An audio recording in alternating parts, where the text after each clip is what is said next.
Oh my goodness. Good evening and welcome to Suffering in Silence with Evangelist Tia here on Love Bay Afrobeat Music Talk Radio.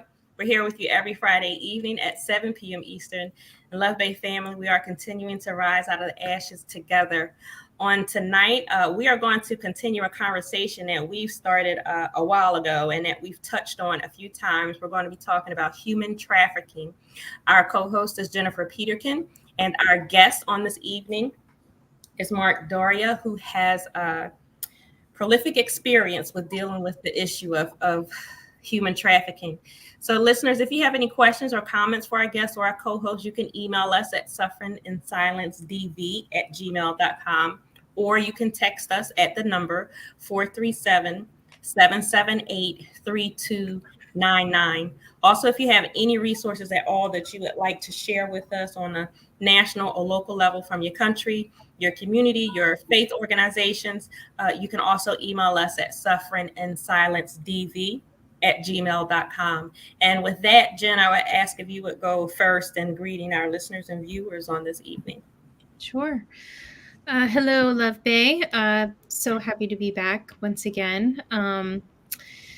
If you are new to the program or just have missed me being on the show, my name is Jennifer Peterkin. I am a domestic violence survivor and advocate, working closely with Evangelist Tia on this show, as well as her organization, Rise Out of the Ashes. I have my own project as well, which was born out of my experience and my advocacy work, called The Human Experience, which is a podcast where I travel the world and interview people about their lives and the stories that have shaped who they have become. So if you are interested in following along with that, you can go to my website, thehxpod.com, or follow me on social media at thehxpod. Thank you, Jen. And Mark, if you would follow up with greeting our listeners and viewers. Thank you. And thank you for inviting me back. And Love Bay, it's great to be back once again. We have spoken on this all important topic on a couple of occasions. I never get tired of speaking about it because it's never spoken about enough. So hopefully we'll explore some new territory tonight and just get people motivated to do something about this plague that's infesting our society and the world. Awesome. Thank you, Mark. So, as usual, we want to start with sharing some resources. If you would like to support us, Rise Out of the Ashes Inc., and what we do, we are supporters and advocates of victims and survivors of domestic violence, but we help financially as much as we can, and we need help to be able to continue to do that. Within the past couple weeks, we were able to help a family with finances for food and utilities. We we help in emergency situations. There are individuals who have to just get up and go, and when you have to leave, you leave everything behind. So we are able to assist individuals with getting medication that they need, with getting food, clothes, with paying for utilities, and helping to move from one location to another for them to be safe. If you would like to help us, you can donate by going to GoFundMe and look for our nonprofit, which is Rise Out of the Ashes Inc. Or you can make out a check to Rise Out of the Ashes Inc. Our P.O. Box is P.O. Box 15, Drexel Hill, PA 19026. And I would like to share Amnesty International. Their website is amnestyusa.org. Streetlight USA.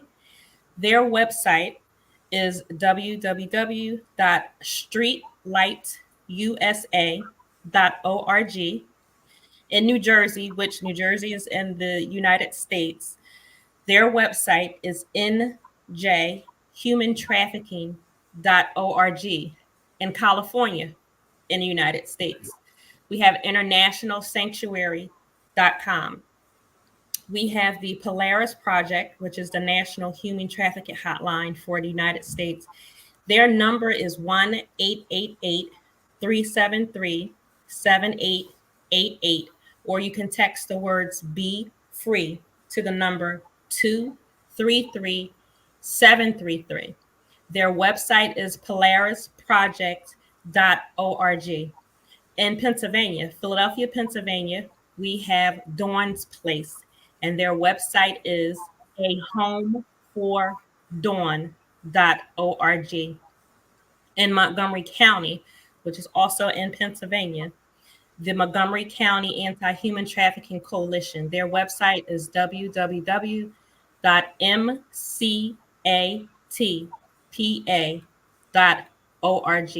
And I want to advise and inform any and everyone, if you are looking for resources dealing with human trafficking, the same way that we advise to search for resources for domestic violence, you can do so nationally in whatever country you live in. You can do so locally, to get it closer to your state, to your city where you live. But do a search where you are to find the information that you need. So please don't not look for the help that you need. So again, do so internationally, locally, um, in your country, as close as you can get to your home. And again, any national organization should be able to direct you to an organization that is local to your area. And one more resource that I want to share is, this is a book. It's called The Slave Next Door, which Daria introduced this book to me. It is a book about human trafficking and slavery in America. The authors are Kevin Bales and Ron Sugalter. This book, it's an awesome resource. The information and resources in this book are just valuable. So again, it's called The Slave Next Door. I highly recommend this book for a read, and to find out the information that we need on human trafficking, and not only learning the information, but it's also advising on what steps you can take to help, what we can do, just the regular person, and what you see and what you hear going on around you. So with that, Love Bay, we move into our topic on tonight. Human trafficking. And I think I just want to make a statement, and then Mark, I'll just go right to you. I have to say that I continue to be surprised at the increase in human trafficking. Um, the criminal enterprise of human trafficking is growing.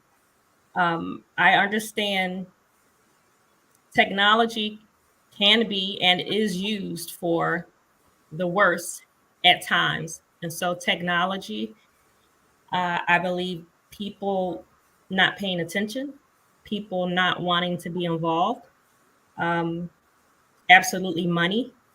I believe these things are contributing to the rise in human trafficking.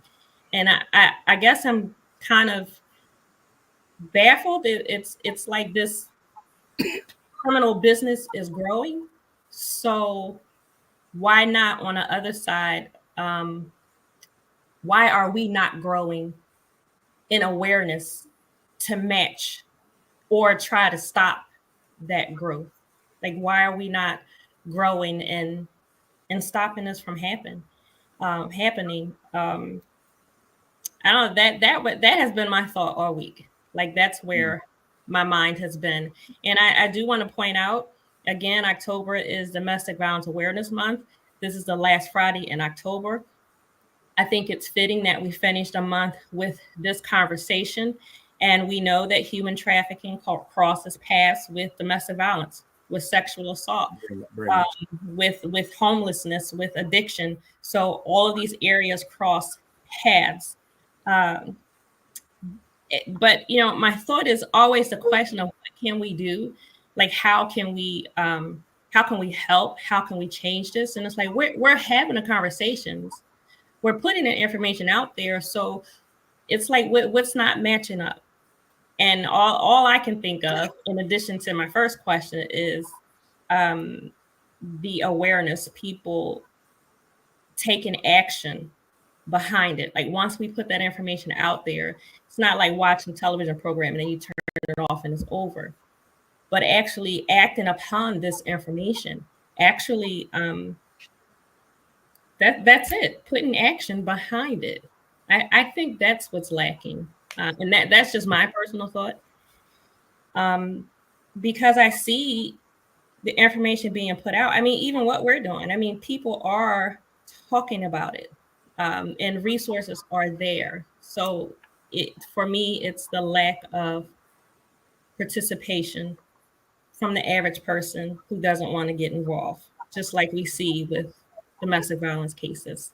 So that's where my thoughts have been all week. And so, Mark, I just want to go right to you with, what do you want to give us on tonight? Right. Wow.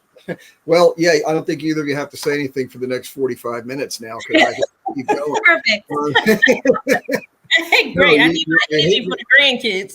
You're hitting it right on the head. And sadly, human trafficking is skyrocketing. I know that the first time I was on with you, I guess about 2 years ago now, we were talking about it being the third largest source of income for illicit activities in the world, following drugs and gun running. Well, it has taken over second place, now second only to drug running. And I think we do have to be very clear. There's a parallel in there because a lot of the people who are trafficked are running drugs into various countries, particularly the United States. Why is this happening? Great question. It's happening for a lot of reasons. COVID really blew things up on this issue as well as so many others in our lives. But for human trafficking, arrests and notifications and notice and people doing things about it went down during the COVID period. Understandably, if you want to say that, because resources we were diverted, our attention was moved, as a people and as a society and as a world, and we were concentrating on other issues. And the bad guys are very smart. And I think that's one of the things that we always kind of forget, because bad guys are the idiots on TV, right? Who always do stupid, dumb things. No, we have very intelligent people who are very calculating. And this was an opportune moment to exploit. And that's what they do for a living. They exploit. So they took advantage of that. Just as a what if, online solicitations and recruitment is a better word, went up over 200% during COVID. So when you're hitting the technology angle, you're absolutely right. And just to kind of sidebar segue off of this for a second, this is something. I mean, I'm at an age now where technology is starting to get past me. There's a lot of stuff. I'm doing it the way I've done it. I mean, we've joked about this before, you and I, Tia, and I'm not that stupid, but at the same time, I'm not 20 years old. And I can't handle things with my two thumbs like some of these people do, at Warp 3, and what the reason I'm bringing this up is that for any of us that might be over a certain age, figure out what that is yourselves. We don't know what our kids are doing.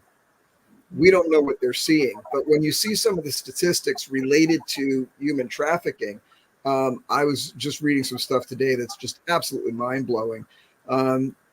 1 out of 3 children under the age of 5 who have been introduced to technology, in other words, they're playing with their mom's phone, whatever, are exposed to sexual content. So and recruitment comes from these sites. So if you're pushing a button, and a 5-year-old kid may not even know what buttons they're pushing. It's just fun to hit these things because they get all kinds of new stuff and colors are happening and all kinds of wonderful things. Well, guess where they're going? They're going to places that mom and dad may not even know they're going. And so we need to be, when you talk about what we need to do, well, the first line of defense is get it out of your own home, because this is where it starts. And so we need to be vigilant. We need to be aware. We need to be paying attention. And, a lot of people use these little critters as, you can't see it, the phone. It wiped it out. They use the phone as a babysitter, and can't do that in today's world. We really can't. Now, there are things you can put filters on there and blocks and whatnot. That's a first step. Absolutely. But we should be aware of what our kids, particularly the really young, are doing. But also, anyone who's living under your house that's under 18, they're still your responsibility. Yeah. And so let me get off the soapbox on that. That's just one issue that's involved in it.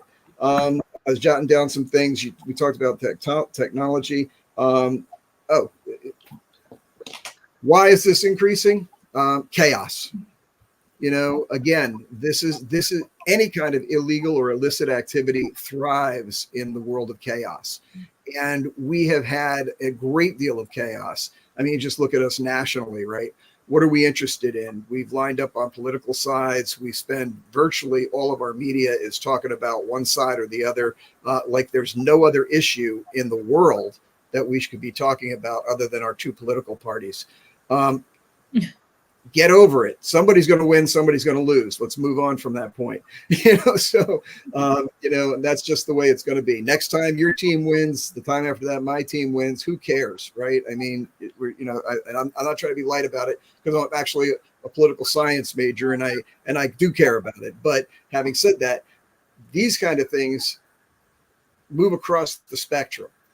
They tackle just like domestic violence, just like all drug addiction, just like all the things that we should be focusing on. It doesn't matter what your political team is. These things happen to all of us. And that's where we need to be focused on. So these things, yes, they're important. Yes, they should take some of our time and we should be knowledgeable and have responses and discussion points on them. Absolutely true. But we also have life and death situations. People who are, the atrocities that are committed here. And I don't even think we really have a full knowledge of it. And again, human trafficking is something where people just say, oh, well, it's kind of invisible. And yes, it's happening. But I don't think people really understand the scope of it. I mean, and you can't even here's the funny part. I've been digging around for the last couple of weeks trying to get real numbers, and there are no real numbers, and I'm never going to get there because what you find are reported instances, and reported is a portion of the true number. So we really don't know. But I know the last time we were here, we were talking about this. We were talking about just things in the community, and we hit on the idea of like strip clubs and these kinds of places, that people think, oh, well, all those crazy guys, the truck drivers and the construction workers, they all go there and have a few beers, and what's the harm? They watch some naked girls dancing. So, but a lot of these places are exactly that. They're human traffickers. And so we need to be, but it's not just that. It's in plain sight all around us. Yeah. It's restaurants, the nail salons and massage parlors, and like you said, restaurants or your neighbor next door. Right. And this is the stuff I think we have to, when you talk about what do we need to do? Well, we need to be educated on it. We need to understand what's going on and what it is. I mean, and a lot of this, I mean, you have people who have come into the country illegally, who don't understand the language. They don't understand the legal system. They're looking for a job. They've been smuggled in, and there's a difference between smuggling and trafficking, to be clear. But a lot of times smuggling lapses into trafficking because what happens is the coyotes or whoever's bringing them over, then they're into it. It costs about $10,000 to get into the United States, for example. And obviously these people don't have $10,000. So that's okay. It's not a problem. You can work it off. Well, guess how you're working it off? The statistics for women usually wind up in the sex trade. Men oftentimes, and men are used in the sex trade too. We need to be clear about that. But also construction, labor. We talked about last time, we were talking about restaurants, the people in the kitchens who are making the food and cleaning, the bus boys and this kind of thing. And I'm not singling out any person or occupation, but I'm saying this is what it is. It's in plain sight. So how do we identify this? How are we aware of this? Well, there's quite a few ways, and some of these things are people who are reluctant to discuss, kind of keep their head low and their eyes averting you. people who don't have a grasp of the language, who aren't familiar with the culture, who are very quiet about where they live and what they do. They may be in a community home where several people who are being trafficked are kept under guard, under watch, I guess, is a better phrase. And this is absolutely incredible. How do they get there? They get there from all kinds of reasons, and this is where, and you cite the book that we used in the class, and it's great, but you should put a disclaimer on that because it's not for the timid. It's brutally yes. So this disclaimer with the book. I did not read this book in entirety, and it's called The Slave Next Door. I read what I needed to read from the book. I gathered the information and resources that I needed because I these are true stories. I couldn't handle the information in this book. It is informative. The resources are great, but this book was a trigger for me. So again, as Mark said, this book is not for the faint of heart. But if you want the truth, or it's some version, a portion of the truth, then this will help you to get there and understanding human trafficking. Yeah. And Mark, I wanna ask you if you could talk about. You mentioned briefly the scope of human trafficking, and I want to point out, as you said, there's a difference between smuggling and trafficking. So someone who wants to come into this country and they're being smuggled in, but once you get here, then you're forced into trafficking. That's just one scenario. But if you could talk about how, for instance, with domestic violence is an issue that happens all around the world. So Absolutely. We could be in the United States, we could be in Europe, we could be in India, we could be in Russia, and we can talk about domestic violence. But with human trafficking, individuals literally are picked out, chosen, taken, kidnapped, and brought from one country to another, specifically for human trafficking. So it's not just that human trafficking is in the United States and human trafficking is in China. No, literally, there are individuals in whatever country bringing people around the globe. So can you talk about that? It's just trying to wrap your mind around that. A child could be in India one day and then on their way across the waters within hours. Sure. Yeah, I mean, and the scenarios are endless. I mean, one of the ways that it occurs is women are sometimes recruited overseas. They're looking for models who are going to be sent to the United States. And they're going to get a modeling gig in Los Angeles. And they provide all the information, and all the stuff looks on the up and up. And so the women, sign up. Sounds good. I'm going to get a job in the United States, and they're working this through. And of course, this is an elaborate network where they have contacts in the home country and they have contacts in the States. And this all looks legit on the up and up. Well, they get you ferried over. And guess what? You're taken to a party in Bel Air, and this is what you need to do. And well, I'm not doing that. This isn't what I signed up for. But oh well, your drink has been spiked. You've been given something, and before you know it, you're complying. And so this is one thing that happens. There's lots. I mean, we could go on for hours, and like you say, you need to get the book and read the stories, because every story is unique. And no one raises their hand and says, "I want to be trafficked." I think this is a great idea. Nobody.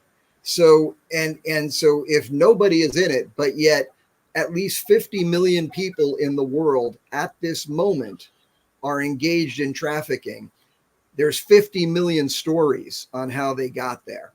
Yeah. And it's always overshadowed by manipulation, by coercion, by force, by drugs, by intimidation. Passports are taken from these people, so they have no recourse. And I say, the language and the cultural barriers are enormous.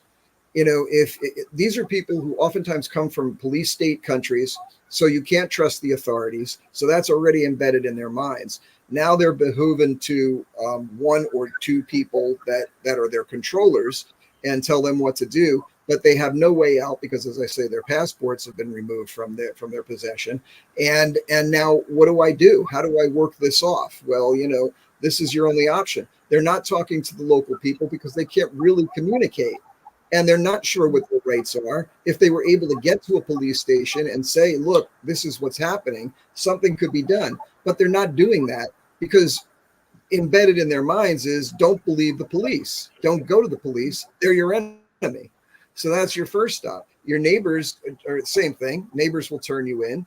So who do you trust? You have no one to trust. Maybe the other person who's being trafficked along next to you, well, they're just as helpless as you are. So these are the kinds of things. I mean, we also got to understand too, some of the trafficking, and this is horrendous, but it should be spoken about because it's part of the ugly truth. Some of these people are sold into trafficking by their parents, Yes. and we don't talk about that. And then there's another aspect of it where child soldiers are recruited. Street kids in Brazil. I've been very supportive of a mission in the past that's down there that these kids have no families for myriad reasons. And they band together in gangs and they pickpocket, they thieve. This is how they survive. And the police, going back into the 80s and 90s, off-duty police were often hired by shopkeepers to rid the neighborhood of this pests, because these pests are bad for business and tourism is a major moneymaker. So the police would take the quick way out, and that is, with a 6-shooter, and so ends the kids. So, there's so many stories in this, and every one of them is depressing. So this isn't the point of this conversation. I mean, I think this is the groundwork that has to be laid. This is real, it's serious, it's pervasive, and it's everywhere. It's not just the United States. I mean, the US is a major importer and exporter of trafficking, just like Russia and several other countries, where it's getting it and it's giving it. So it's on both ends of that spectrum. So what do we do about it? First of all, we have the knowledge base. We understand what's going on. We have our eyes open, right? We're looking for these places. What places in your neighborhood require people? Does a massage parlor require people to get buzzed in, for example? Are there dark curtains all around the windows that no one can actually see inside? I mean, these are the kinds of things. Do the people who go in and out, are they walking with their head low and very quickly and get into a car and drive off? These are the kinds of things that are going on, that we need to be aware of. And again, most people are fighting to survive. Right now, economic times are hard. People are working 2 and 3 jobs. There's an innate reluctance to become involved in people. I mean, again, our friend the phone, right, has turned neighbors into isolationists. We communicate with people around the world, but we don't talk to our neighbor. So how are we paying attention to what's going on in our neighborhoods if that's our perspective? And part of it is, as I say, part of it's justifiable. Part of it is just trying to survive in a tough world.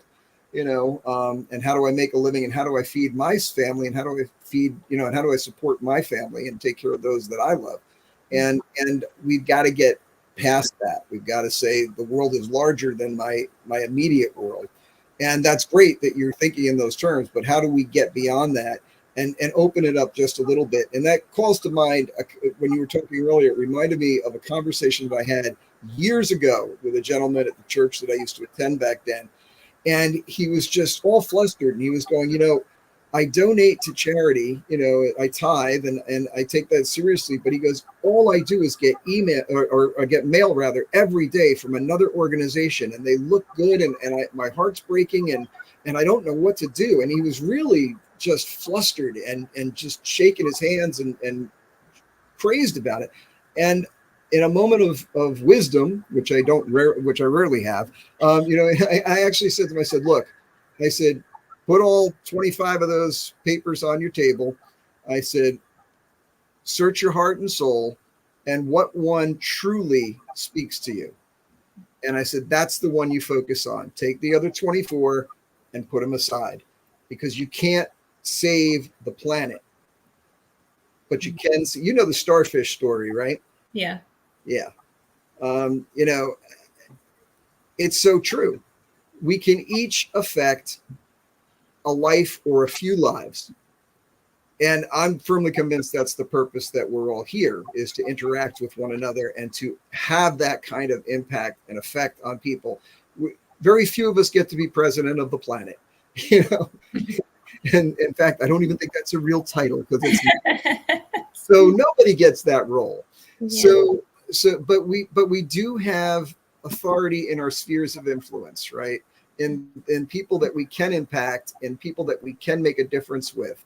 And that's where we need to focus our energy. I can't worry about people, I can from the standpoint I can write a check and help people, in Haiti or during a disaster or a flood or an earthquake or something. Certainly I can do those things.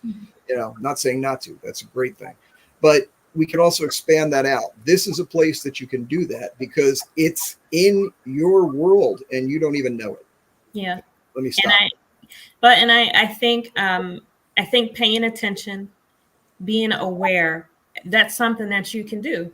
We're not saying just go out and just be the police, right? But just pay attention, and even just on a very, very practical level, you can go to fairtradeamerica.org. I believe that there is a fair trade site. I want to say every country, but I believe that I know this is for America, Fair Trade America, and I want to say Europe and Canada as well. So search by your country. But if you order items, it's food and products. If you order from Fair Trade America, these items are guaranteed that they have not been made or produced with child labor or slave labor. So that's one of the practical things that can be done, in addition to just paying attention to your surroundings. And I want to say this, and then Jen, I'll ask you for a question or comment for Mark. I want to say that we have to destigmatize human trafficking. Like this should not be an odd conversation. This should not be a weird conversation. We have to remove the shame and the guilt that goes along with it, because there are survivors of human trafficking who have come through this, or individuals who are in it and trying to get out of it. So the same way that we have to encourage victims and survivors of domestic violence, we have to do the same and remove the shame associated with human trafficking. Nobody gets up and says, I want to be a victim of a human trafficking ring.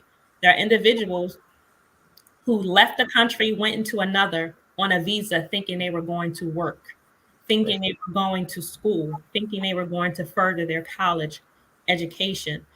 Individuals get up and go to a baseball game, a football game. There was a woman who was kidnapped when she went to a football game and was taken from the ladies' room when she went to the bathroom.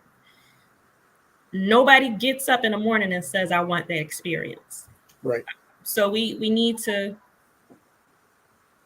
I want to say, normalize the conversation, but also put some action behind it as well.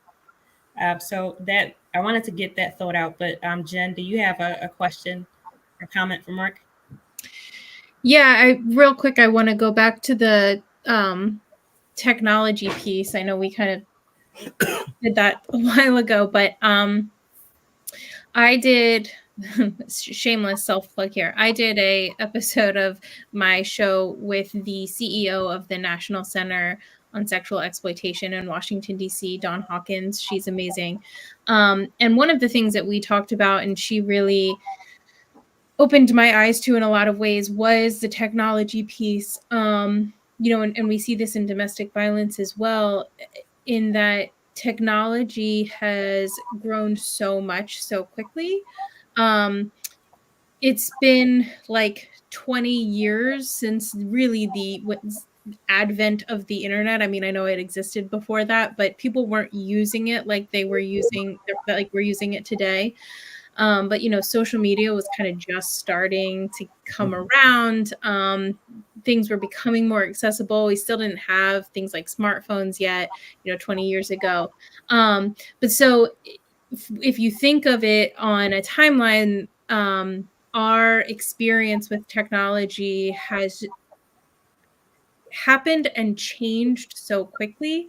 And so things are changing so fast, and we can't keep up with it. We were never supposed to have this access that we do. And then beyond that, legislation does not exist virtually for the internet and technology. And so that's one of the ways that it becomes really difficult, and where, again, we see this with domestic violence as well, specifically in the areas of like stalking and cyber stalking. But also in areas like human trafficking, where abusers are able to get to their victims through technology. And a large part of that is because no legislation really exists. And I think when I was speaking with Dawn, she said something like it's been 25 years since legislation was passed in that regard. And so they are a bipartisan group that works with policymakers to try to protect specifically children, but everybody from commercial sexual exploitation online. So they have what they call the Dirty Dozen list that they release every year. And it is a list where you can, they they highlight 12 companies every year for their lack of protections for people within the context of sexual exploitation. And one of the things that we were talking about was some of the things that children have access to, which Mark, you touched on briefly as well. Things like YouTube and even games that are made for children, Roblox, is a big one. And so parents think that they're playing it safe. They think they are downloading things specifically for children, that they're setting the protections up. And there just are so many loopholes that exist. And there's so much vulnerability out there that I think most people aren't even aware of. We're not even aware of how much of ourselves we have put out there, because in a lot of ways it feels really innocuous. It feels really easy because it is easy, not thinking about the other side of it. And I don't believe in catastrophizing or fear mongering, but I do believe that it's important as consumers that we know what's out there and what vulnerabilities there are. So I just wanted to kind of get into that, and kind of on the same note, it's not really, but Mark, I wanted to ask you a question. So something we've talked about a lot with domestic violence is that not all victims know that they're victims. And it sounds really counterintuitive, and people that have no knowledge or expertise in the area are like, what does that even mean? How do you not know that you're being abused? And one of the first books I read on human trafficking was called The Slave Across the Street. Teresa Flores, I believe, is the woman that wrote that book, about her experience being trafficked in Illinois. And she she was living with her parents the entire time that she was being trafficked. And so it wasn't a word that she would use to describe her experience, right? Like, she knew she wasn't happy. She knew that something was wrong, but that wasn't the word that she would use to describe her experience. So I would love your thoughts on kind of that sphere of it, like kind of going along with, we need to wipe out what we think of as an abuser or a trafficker, and also what we think of as a victim. Do you think there is this world where people are vulnerable and things may be happening to them that they don't even realize are happening to them? The answer is absolutely yes. I mean, this is where domestic violence intersects, right? This is the same kind of idea. And again, it's about the exploitation of people against other people. And this is something that we really have to work through, is that, right, again, people who are well integrated into their community, have a strong family and friend network, are oftentimes highly educated. They're not going to be victimized on this kind of a score. They're not the ones going to be sorted out. But it's the ones that are on the sideline. It's the ones that are on the periphery. they're going to be pegged. There are people watching this. There are people looking for this, and because they're looking to exploit, and they will kidnap a woman from the bathroom. Crimes of opportunity, right? And again, the inducement, they're given drugs and they are not really cognizant of what's going on. But what you're talking about is a whole different thing, and let's explore that, because that's part of it too. Is that if you have people, and I mentioned earlier that some of these people come from extreme persecution in countries, and even though they're being exploited, someone's taken their passport from them, they're confined to live in a small space, and this happens more with the manual labor side of it, construction and that kind of thing. They're looking at it and saying, well, yeah, this is the kind of the price I pay, but at least I don't have to worry about the police killing me. Or I don't have to worry about, one of the terrorist organizations that controls a swath of my country kicking in my door and shooting my family, and I'm able to make some money, and I can still send some money back to my family back in the home country, so they're looking at it and saying, yeah, there's pluses and minuses, but I'm still better off than I would have been. And, so, it's kind of this, well, it's a relative thing. Yeah, I get it. But no, you're being exploited, and look, we've got a lot of that. That's we're only beginning to see this, the open border that we have. And I don't want to go crazy with this stuff, but we don't even know, the number of people that are in the country. The government's put out statistics that over the last 4 to 5 years, there's been about 10 million people.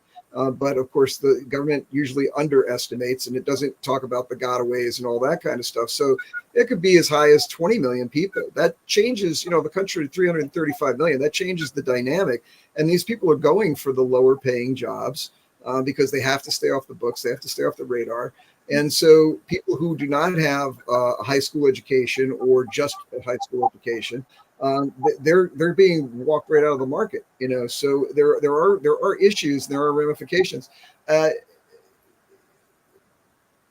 The director of Homeland Security for President Obama said years ago, this is, I guess, going back a decade or so, that 1,000 people coming over the border a day was something that the system could not stand, and that's talking about our school systems. The hospitals, and hospitals are in the red nowadays, by the way, because people are going there who have no way of paying.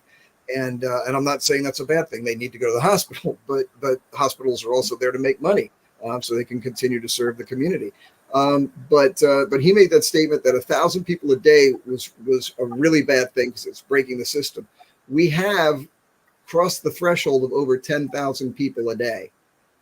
So just think about that. If 1,000 was a catastrophe, what is 10,000 a day? So we're not talking about this stuff. And again, we're talking about, I know that the politics gets pulled into this, and if you mention this, people get antsy, but this is a non-political issue. This is about how do we maintain our society? How do we maintain the sanctity of our society and our country and our institutions? And and how do we do that in a way that's beneficial to all, including those that are being exploited? How do we do this in a just way? Another thing, there's a couple of other tangents that Tia, you mentioned about from our prior conversation about not the police, and yes, I really need to resonate that and shout that out. Nobody is the police except the police. So please don't, if you think you're onto something, please don't go Ramboing it, and kicking indoors and checking it all out. Do not do that. We need to say that for your safety, for our safety, from a legal standpoint and all the rest of it. But, don't go doing that, but that awareness means that you can make phone calls to appropriate agencies who can investigate it. They get paid to investigate. You're not the investigator. You're just an observer. So I just want, you said that, and I just wanted to really push that and emphasize it. Yes. At the very least, call the police. Pick up your phone and dial 911 or whatever. However you get the police where you live, call the police. Yep. Call someone at the Polaris Project. Yep. Call an agency that deals with human trafficking, if you have a thought, if you have an inclination, something isn't right, there are resources, there are ways Right. to get to the truth. And if it comes to it, I made a mistake, I would rather have a conversation with someone and apologize sincerely for this mistake that I made and be able to explain to you, this is what it looked like, this is what was going on. But I thought children were being hurt. I thought someone was being hurt or misused, and be able to explain that, then for there to actually be a child or a woman or a man who is harmed and their life is taken away, or they are stuck in this abusive situation, and I had a feeling about it, a thought, and I didn't do anything.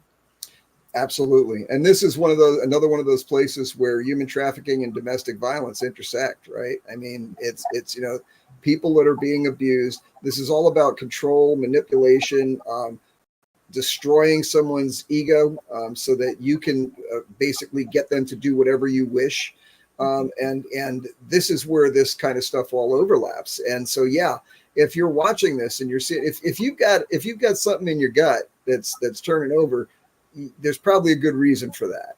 Yeah. So, and as you say, it doesn't mean you're right 100% of the time, but 9 out of 10 is not bad, So, it's better to properly look into the situation.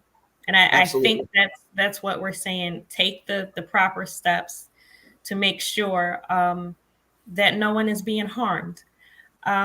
This is not easy. This is not an easy conversation. Human trafficking is not easy to deal with, just like domestic violence is not easy to deal with.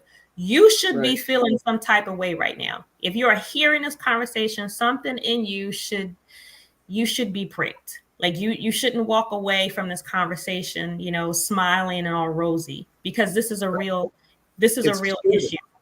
It really is. So you should feel disturbed. You should feel provoked to do something if it's in your power to do so.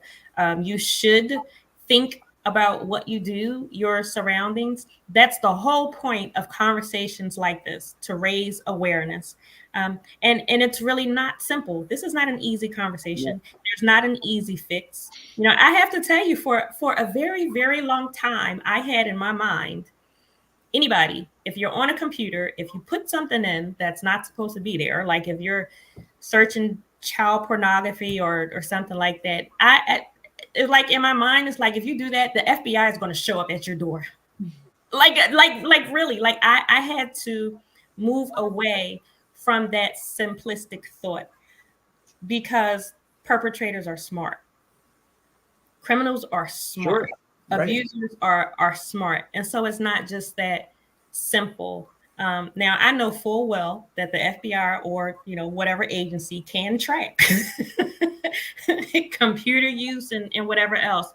But it's not just that simple of typing in information and then the authorities automatically know, and that perpetrator is off the streets. So it's not simple. Yeah.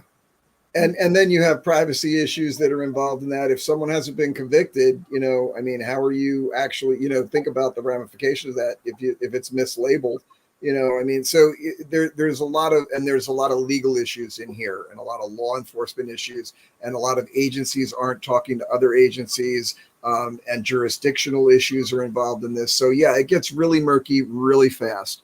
But Jen brought up a really good point about the technology.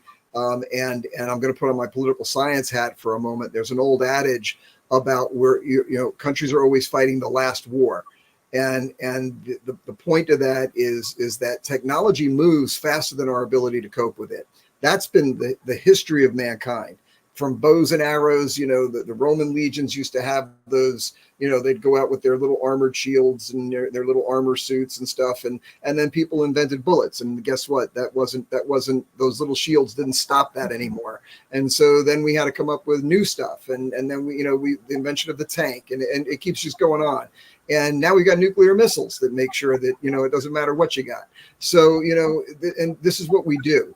And kind of segues into another point, and going back to our early part of the conversation about what do we need to do, where do our heads need to be, and I think it's a fascinating discussion, because I think sociologically, particularly in industrialized countries where there's a relatively peaceful existence, we're not fighting to survive. Yes, we might want the Maserati, but we don't have a Maserati, but we've sure got working cars. We've got the Ford and we got the Toyota. We're okay. We can live well. But that's not necessarily the story in most of the planet. What we need to be cognizant of, and even within the industrialized world, is that I think most people have this what I will call a misconception that all people are good. It looks like he might have been hitting her, but maybe that's just the way they play with each other, and that's their thing, and it might have been looked a little stark for me, but and me and my wife, but we don't do that, but that's okay. She doesn't seem to be too distressed by it, so I mean, and maybe that is the case. Probably not, but maybe, so I mean, what we need to do is we need to kind of rethink our own thinking on this and say, an acknowledgement that not all people are good people. There is evil in the world, and we need to acknowledge that. And evil can sometimes be right across the street from you. It takes many forms, and sometimes, I mean, you look at some of these people like Jeffrey Dahmer, for example, was killing people. But everybody who knew him said he was a wonderful guy. Mm-hmm. Well, not everybody who knew him thought he was a wonderful guy, because a lot of people died at his hand. So, but until that last minute, they thought he was a pretty nice guy. So, and we need to, and I think part of us that, and this is denial, because we don't want to believe that we're exposed to these kinds of situations. This happens to other people. But I think that we need to have the mentality that, no, it might be happening to other people, but it can happen here too. It can happen right across the street. It can happen right next door to me. It can happen in my own home, and I'm not even seeing it. And that's where, again, how we start to change our mentality. I almost feel bad saying that, because it means you need to be more cynical, and that's not what I'm here preaching. I've had people tell me, you're very cynical, and I really take offense to that. It's about the only thing you can say to me that's really going to get me upset, because I'm not cynical. What I am is an optimistic realist, and that means I want to see the world for what it is. I want to understand the good and the bad, because if you're ever going to change the bad, you have to understand it, and so that means you got to be real with it, and then you can turn that into good. So I'll stop there. So I love that point of being real, being honest, and dealing with what's in front of you. It's not that you or we are looking for evil, but evil is there, and we need to pay attention. I want to share again the resource of the Polaris Project, and this is the National Human Trafficking Hotline in the United States. And wherever you live, you can look for the Human Trafficking Hotline or website, a resource where you live. But in the United States, the number is 1-888-373-7888, or you can text the words "Be Free" to 233-733.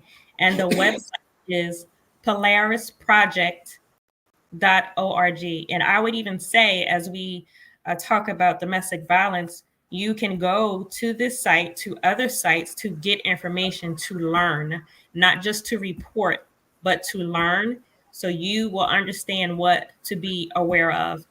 And as you were speaking, and you mentioned Jeffrey Dahmer, one of the things that came to my mind, if I am remembering correctly, one of his victims, her mother knew that she was in his home and nobody believed her.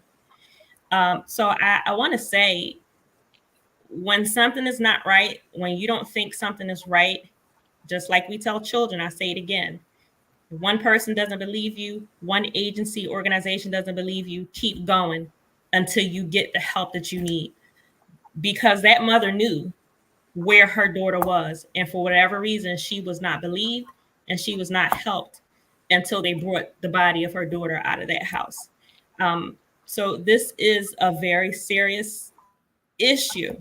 So do what you need to do. Get the information that you need to have. Go to the agencies and resources that you need. And again, if you're telling your story to one person who doesn't believe you, keep going until you get to what you need. Because I cannot imagine what that mother felt, because she knew her truth and she knew what she was saying, and she wasn't believed. So again, this is not an easy issue. We are not saying that. I don't even have a word right now, but this is real. It's Yeah. real and it's hard. It doesn't feel good. It doesn't look good. We need to talk about it. At some point, there needs to be more than talk. There needs to be action. Um, but this is what we have to do, because nobody talks about human trafficking. Nobody talks about why the little girl disappeared after she was on the computer. And then you just want it to go away, like it's never going to happen again. So we have to, again, remove the shame, remove the embarrassment, bring awareness, um, to talk about it and do what we can. What you can do, it may be to find a fair trade site, and maybe that's how you contribute. Uh, it may be when you fly, now you pay attention. You pay attention to the airline stewardesses. You pay attention to those who are traveling with you.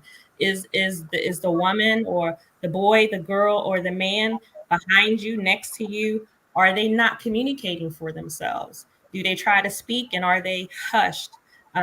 If you travel often, do you see particular individuals on the same flights, in the same clothes, in the same time frame? Something just off, where you can have a conversation with authorities in the airline.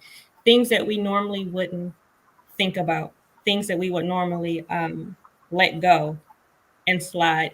But again, I think the word is real, it's reality, it's honest, it's truth. Things like this happen in the world. We are not going to completely eradicate domestic violence or human trafficking, but we need to acknowledge that it's there. It does exist. People are dying. People are being hurt. People are being murdered. People are being raped. People are being abused. We can't pretend that it's not happening. It is, and someone's need to stand up for those who can't stand up for themselves. So if there are individuals who feel like, you know what, I'm here, I'm being abused and I'm being taken advantage of, but it's better than what I came from. No, we who are able to say that is not humans, the way that humans are supposed to be treated, we need to do that and make it better, because it's very, very sad when there are individuals in our presence who are making a choice between bad and worse, and we're staring them by and just saying it's okay for that choice to be made. That's a very, very sad situation. um, and I know we've said a lot, and I know this conversation was not an easy one at all. But I do hope, Love Bay, that something is taken away from this evening. I pray that something is taken away from this month of October, other than us acknowledging the color purple, and just talking about domestic violence because it's October. I really do hope that something is taken away in this moment. We are at the hour, and so I would ask you, Jen and Mark, to leave your final words with Love Bay on this evening. And I want to acknowledge those moments where you feel helpless, because sometimes, I lie to you not, I stand in a store and I feel helpless standing there looking at chocolate. I'm like, oh my God, where did the cocoa beans come from? I swear, I stand there sometimes and I have a debate like, where did the cocoa beans come from? And I think about my 11-year-old, like, is there an 11-year-old that was forced to harvest cocoa beans? Um, so by far, this is not It's not easy. Um, but we want all of our conversations to be thought provoking. But again, we don't talk about anything or bring issues just for it to stay at the conversation phase. So, my true hope is that someone is taking this information and putting some action behind it, however you believe it's reasonable or feasible for you to do. Because at the end of the day, if we're just talking, to me, that's nothing but gossip, and that's a waste of time. I don't, I don't have time for that. But that's my hope. Again, this is not an easy conversation. I know it's not. I've been feeling it all week, knowing what was going to come. Um, but I am hopeful, Love Bay, that something's going to come out of it for whomever needs to hear or see this. So with that, Mark, I would ask for you to go first, and then Jen, just give us your final thoughts on tonight. Well, echoing everything that you're saying, and you're absolutely right. And I'm just thinking that one of the things that we touched on but didn't really delve into too much, leaving the chocolate and the coffee aside, we can come back to that another time because that's fascinating in itself. But the idea that Martin Luther King put it out there that I believe it was, and I'm going to paraphrase it because I'll butcher it to death, but basically, if we do not confront evil, we're an accomplice to it. So that has always had a very stinging sound in my ears, and I don't wish to be an accomplice to that. So we all have to try to do what we can do. And one of the things that I do want to mention too, and we kind of skirted around it, is that if the opportunity does present itself, talk to the people. And this is true of domestic violence or human trafficking or any kind of thing. Ask them, talk to them. Are you okay? It's as simple as that. Are you okay? And they might look at you crazy, or they might say, no, I'm not. And you take it from there. Thank you, Mark, so much. Jen, do you have some final words for Love Bay on this evening? Yeah, I would say, Mark, you called it, or you didn't call it this, but other people have called you a cynic for your views on how you are an optimistic realist, and I like that term. But what was going through my head, and what I think people need to understand on a larger level, again, this goes to both human trafficking and domestic violence, is that we have to get out of our heads what an abuser is and what an abuser isn't. You both spoke to the charisma of abusers and how we don't really know people that we necessarily think that we do.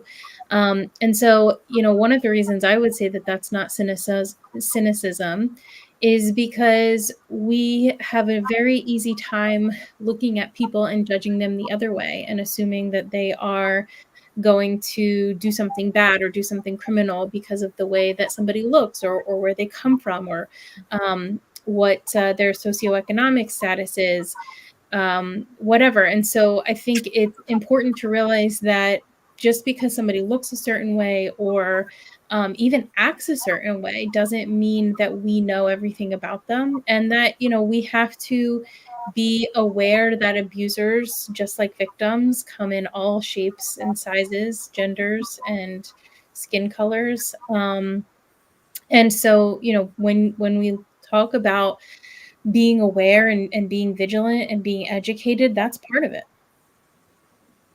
Jen, thank you so much. Mark, thank you again.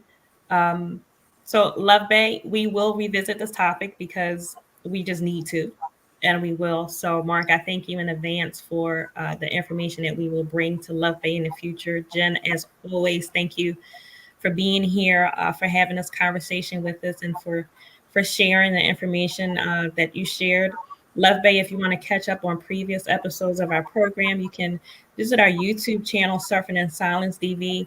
We thank you so much for joining Surfing in Silence with Evangelist Tia here on Love Bay Afrobeat Music Talk Radio. We're here with you every Friday evening at 7 p.m. Eastern. In Love Bay, we are continuing to rise out of the ashes together. Good evening.